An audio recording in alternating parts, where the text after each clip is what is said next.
President Trump, ladies and gentlemen, our talks were constructive. We had mutual respect. These were very useful and substantial talks. Once again, thanks to my American counterpart, my colleague, for his invitation to come to Alaska.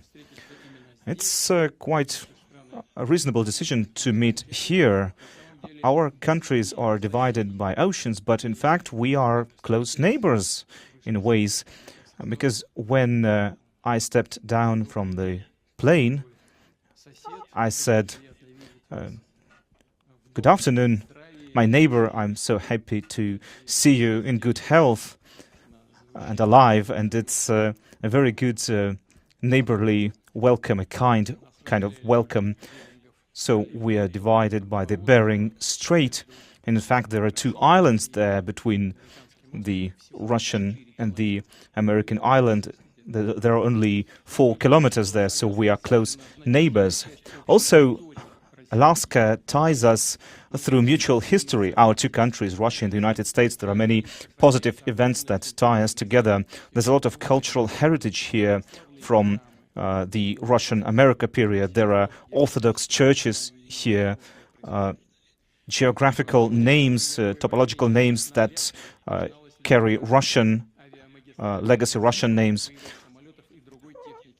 In fact, it was through here that some of the military equipment that came to Russia, to the Soviet Union, in the Land-Lease program, and our specialists from both sides, and drivers and military men, risked everything, risked their lives to help us. And there is, in fact, a monument in Magadan to air pilots from America and from the Soviet Union who gave up their lives to make sure that victory was possible. And we are thankful to the American authorities for remembering those heroes here as well in Alaska. We're grateful for that, and we will continue to remember all other historical examples where our two countries worked together to defeat our common enemies, when we were united, when we helped each other, assisted each other. And I think that legacy will help us restore, rebuild ties, build on mutual respect, even in these difficult circumstances. So Russian-American meetings, high-level meetings, haven't been held in more than 4 years. This is a long period, and this was a very tough period for both our countries. In fact, let me be frank, this was the lowest point for us since the Cold War, and this wasn't a positive thing for the world or for our countries.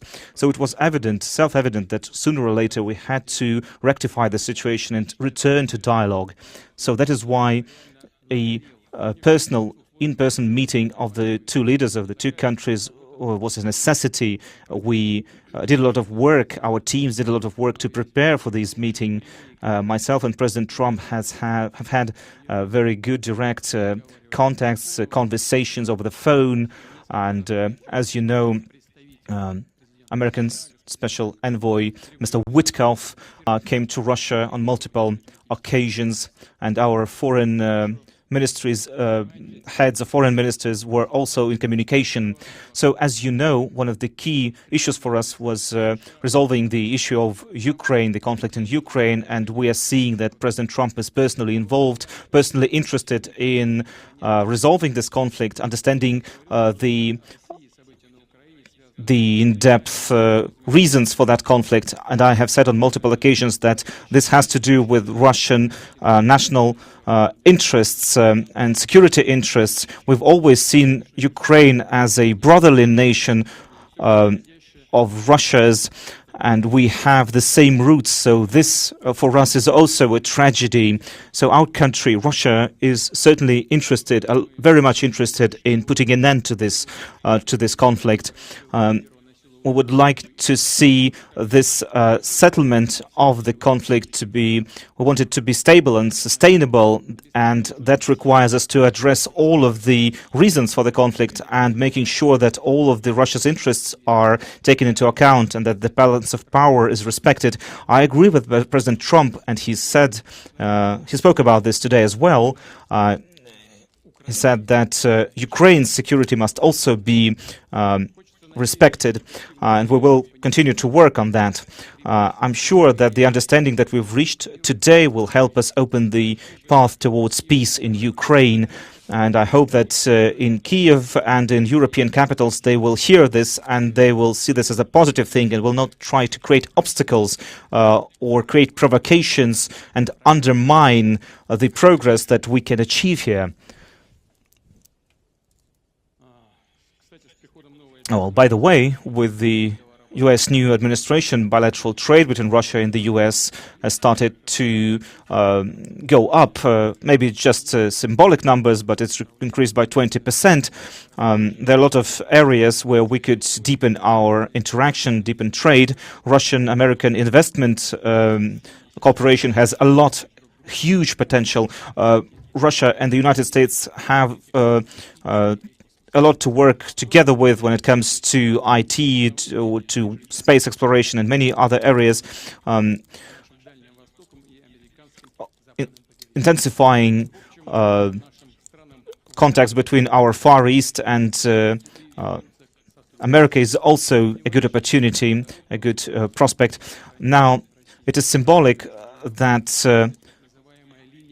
the so-called date-changing line that goes on the border between Russia and the United States, a line where you can step from today into tomorrow.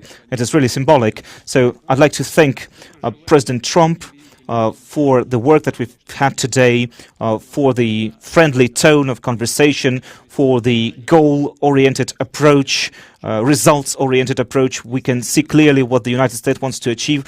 President Trump certainly, sincerely cares for the future of his country. At the same time, he understands that Russia has its own national interests. I'm sure that today's agreements will help us restart pragmatic relations between Russia and the United States and help us start on the path towards resolution in Ukraine. And also, one more thing. In 2022, during my final contacts with the previous administration, I tried to convince my previous American counterpart, President Biden, that we needn't move towards a situation which could lead to a military confrontation. I told him before that that would be a critical mistake. And now President Trump, when he says that if he were president, there would be no war, and I personally believe that is the case. There would be no war had President Trump been president at that time, because myself and President Trump have had very good trust-based relations, and I'm confident that if we had stayed on that path, we could move as quickly as possible to a resolution of the conflict in Ukraine. Thank you for your attention.